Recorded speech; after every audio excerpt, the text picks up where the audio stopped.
So. Das geht sehr lange.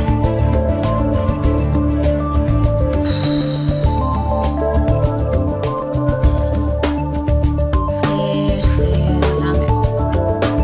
So, lassen wir das mal. Und das Höhlentor habe ich euch schon vorgebaut. So, es besteht aus 4 Blöcken. 1, 2, 3, 4 Blöcken unten Obsidian und 5 rauf und dann 4 wieder nach links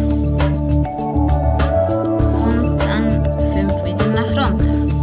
Und dann habt ihr das Höhlenportal. Geht einmal rein.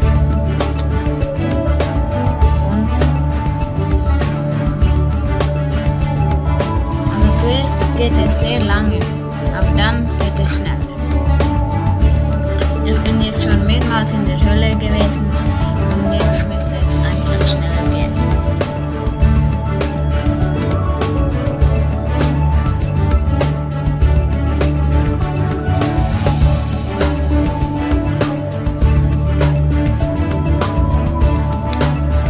In der Höhle gibt es sehr viele Steine. Es gibt Netherblocks, Lava gibt es sehr viel und Glowstone, ein Stein, der leuchtet. Ja, lasst euch überraschen.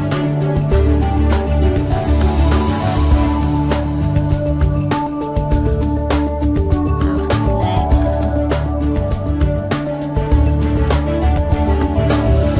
So. Das hier, was ihr seht, sind Netherrack.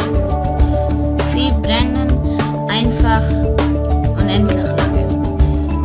Oh, was ich vergessen habe zu sagen ist, dass man das Höhlentor nur mit Flint and Steel anzünden kann. Flint and Steel kann man machen, wenn man Eisen oben links im Inventar, also im Bau, hat und unten rechts Flint.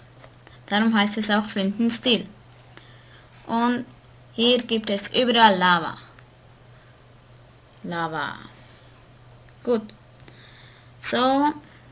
Und mein Tutorial ist beendet. Ich hoffe, es hat euch gefallen.